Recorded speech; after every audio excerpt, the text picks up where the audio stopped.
apologies. On today's episode, we're going to be making strawberry jam. So the first thing you're going to need is going to be 5 cups of strawberries mashed, and that's about 3 pounds. And then you're going to need 6 cups of sugar. You're going to need 6 tablespoons of pectin and 1/4 cup of lemon juice, which I don't have on the table, but it will come.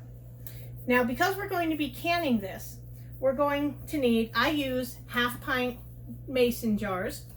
We're also going to need a funnel, a jar lifter for when they come out of the hot water, a lid lifter for getting the lids out of the boiling water to process, and a hot water bath canner. Okay, now what you want to do first is you want to take your strawberries. Now, we're going to assume these are already washed. You're going to take either your handy dandy little strawberry tool, which I've never used before, so this is an adventure. I assume we're just going to scoop around and pop it out like so. Or, if you're just using a knife, just take the tip, run it around the top of the strawberry like you're decoring a tomato. Same effect. Beautiful hulled strawberries. So now that we have our strawberries capped, because I misplaced my blender in the move, I'm going to cut the strawberries up and try to use my immersion blender. So you can see there's already some strawberries in the bowl because I tried using my hand masher. It was an epic fail. Don't ask. So we're going to dice up the strawberries just kind of in 4s.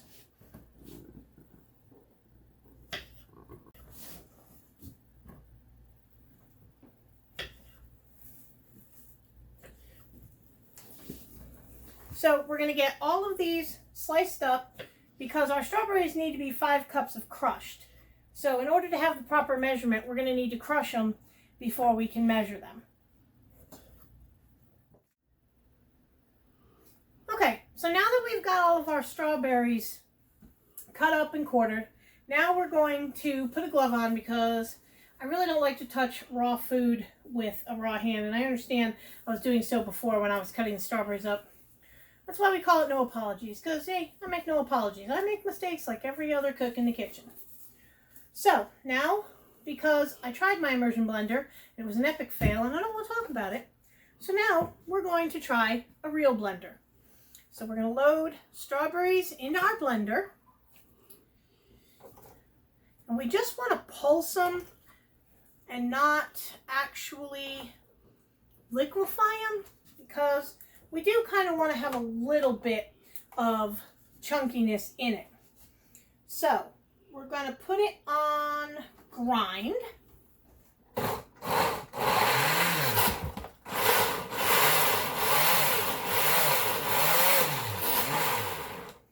might need to get a spoon for this. Now, do not run the blades of the blender when you are using the spoon. Believe me, I've done it before. It's messy and it gets debris in your food. So, we're just going to put this on stir due to the fact I need both my hands. And we're just going to, whoop, like that. You don't want to do that. So now that we got them mushed up a little bit, we're going to do the whole bowl. Okay, so now that we're done pureeing our strawberries, now we're going to add them to the bowl, and we're going to measure them into our pot for cooking. Just set this aside just in case we need more. So we're going to take our 2-cup measuring cup, because that's all I have, and I need to measure out 10 cups because I'm doing double what the recipe calls for, as has become common for me. So that's 2.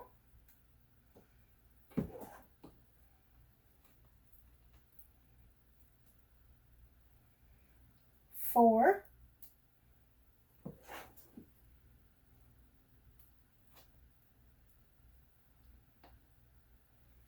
6.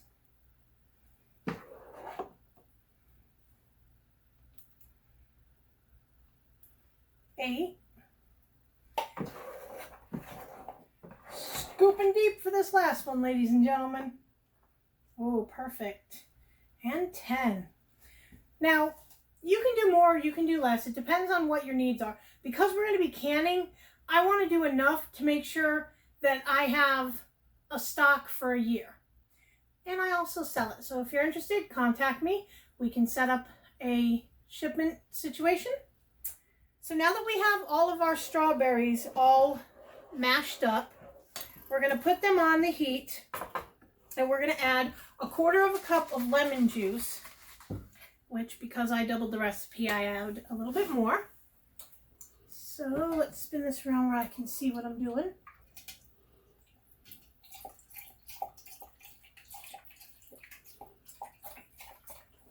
Okay, there's 1/4 cup, and we're just going to stir that in.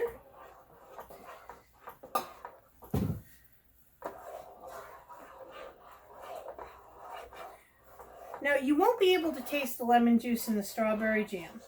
It's just as a natural preservative to add a little bit more acidity to the recipe. So, now we got all that nice and mixed up in there. We are going to heat up our mixture. A spark almost didn't spark. That would have been entertaining.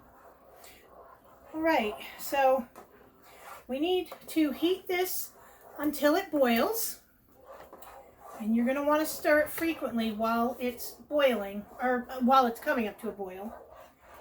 That way it doesn't spit everywhere. All right, so we're going to add our pectin in. Now, it calls for 6 tablespoons of pectin, and since I doubled the recipe, I'm going to use 12. Now, this box contains 12.25 tablespoons. So we're just going to pretend that 25 doesn't exist.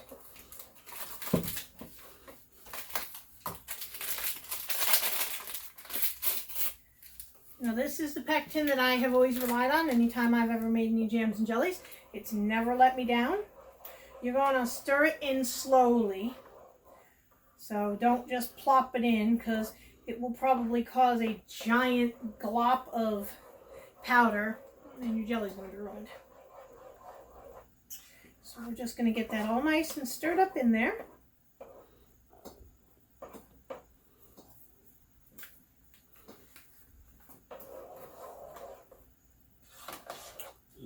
And then we're going to bring it to a boil. Now, the boil we're bringing it to is to boil until you cannot stir it down away from boiling. So it just continues building and boiling. That's when you know that you're at the right consistency to add your sugar. So now we've got our mixture to a boil that can't be stirred down. So now what I'm going to do is I'm going to remove this from the heat by turning the heat off. But we're going to turn it right back on. So what we need to do is now we need to add our sugar. So our recipe calls for 6 cups of sugar to be stirred in, and then we'll return it to a boil. So here's 1 cup. Want to get it in there nice and dissolved. There's 2 cups.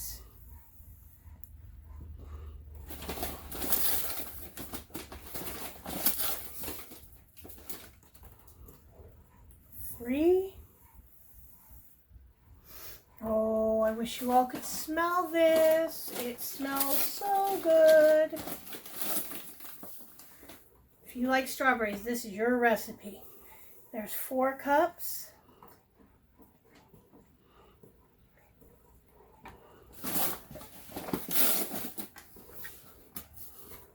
And now we've got 5. 1 more to go. I know it seems like a lot of sugar, but remember, I doubled the recipe, and the regular recipe, single, called for 6. So I shortened it a little bit. So here's our 6th cup. So we're just going to get that in there. We're going to turn our heat back on and bring it back to a boil. So we're going Stir just nice.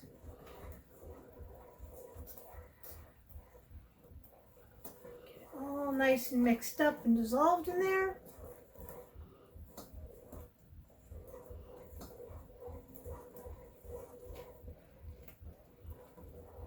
Now this recipe is supposed to make 8-ounce jars.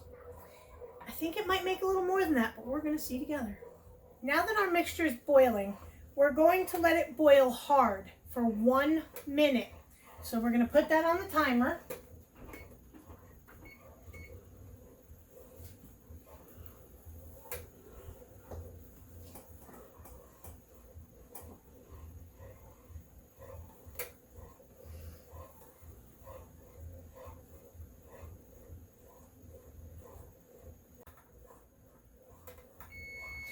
Okay, so that's our minute. So now we're going to take it off the heat. Now that we have our mixture bubbled and ready to go to be put in our jars, we need to skim it. So we're going to take a spoon and a bowl, and we're just going to skim all this foam that forms on the top of the jam.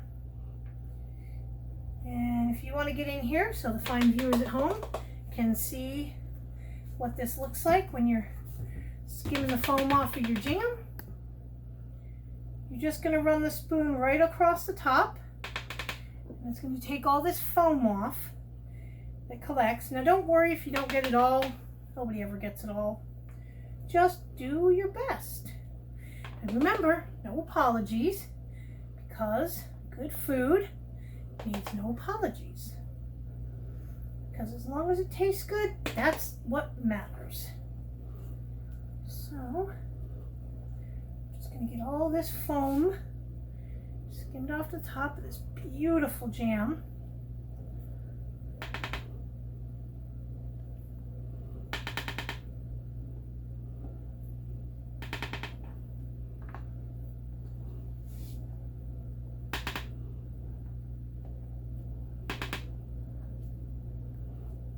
I'd say that's the extent of what we're going to get off there. So now, we're going to take our ladle. I forgot to tell you you're going to need a ladle, but you're going to need a ladle. We're going to put it in jars. Now, I've taken the liberty of rinsing my jars. I filled them with hot water so that they were nice and hot for when they get ready to go in the hot water bath. So what you're going to want to do, what I do, take your ladle. You set your jar on the table. You take your funnel. This is a canning funnel, for those of you who are not familiar. And these are 1/2 pint jars. So you're going to take a scoop of the jam, and you're going to ladle it into the jar. Now you're going to want to leave headroom. Now what that is at the bottom of your jar, which I'll show you in a moment. There we are. Move that to the next jar. As you can see, you have your rim. This is called headspace.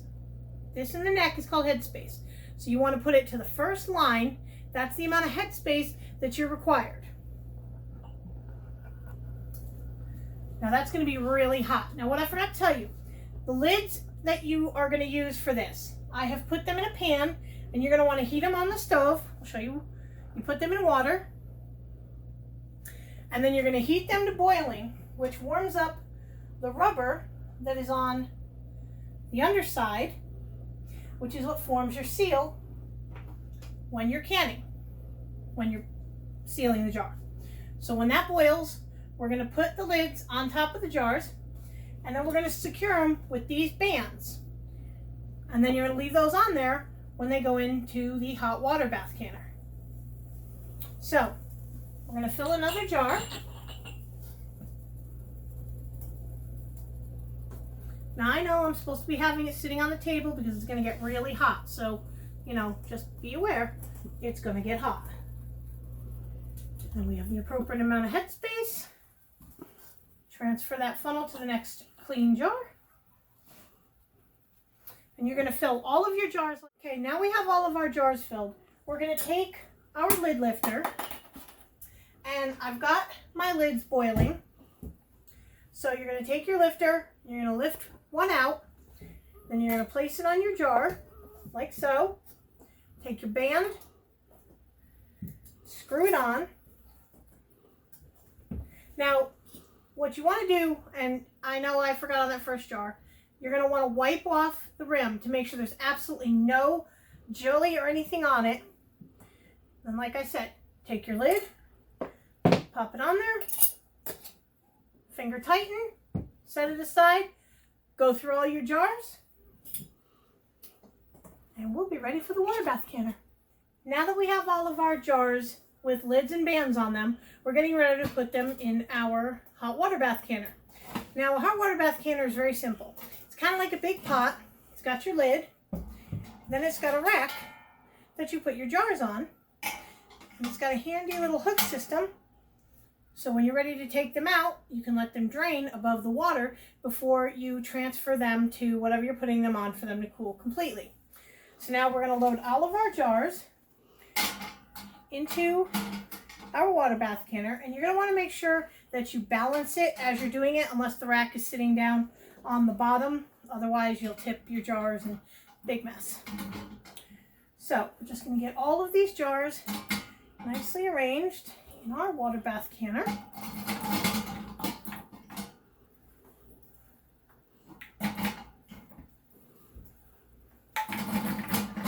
Now this is 14 quarter pints that are fitting in here. And I have these are half pints, I said quarter. One little quarter pint that's going to go right on top. And yes, you can put your jars on top of one another. Just be very careful when doing so. So you're going to want to carefully lower that rack down into the canner. And then you're going to fill your canner so that the water is just covering your jars.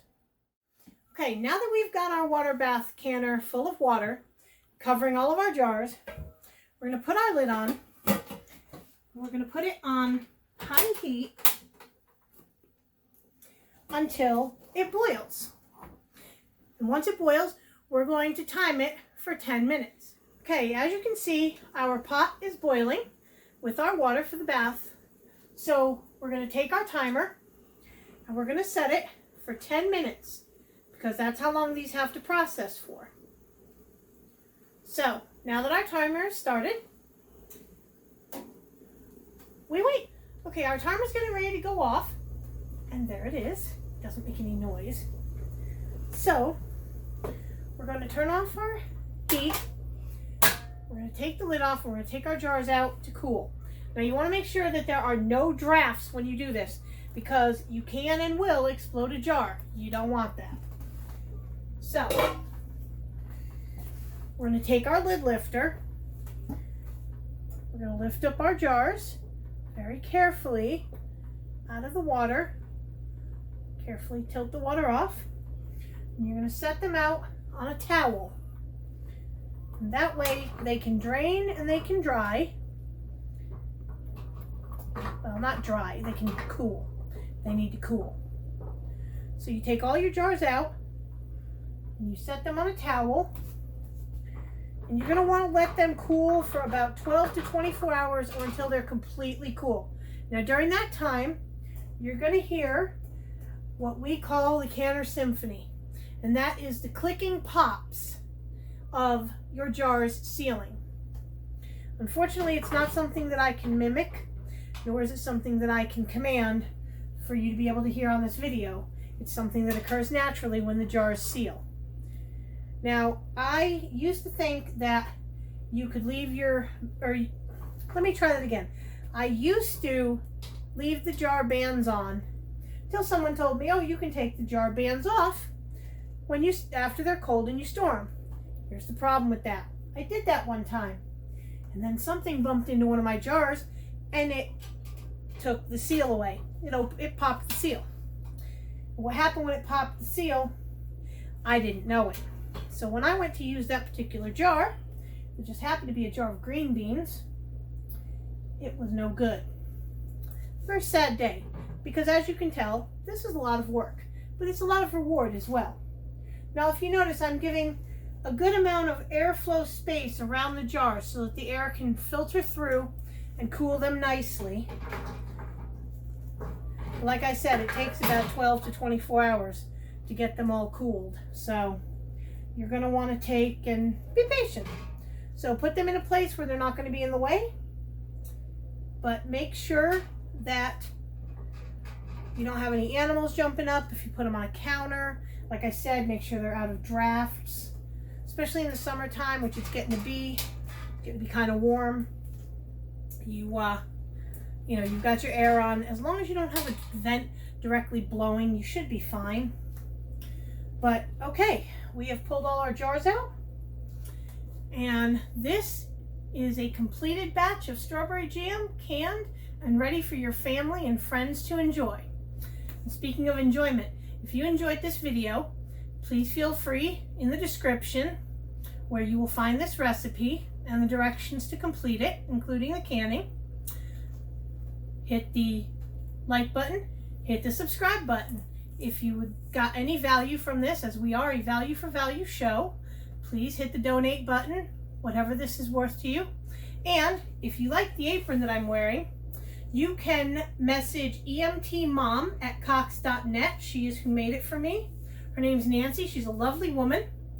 And I will see you all next time on No Apologies. Thank you for tuning in.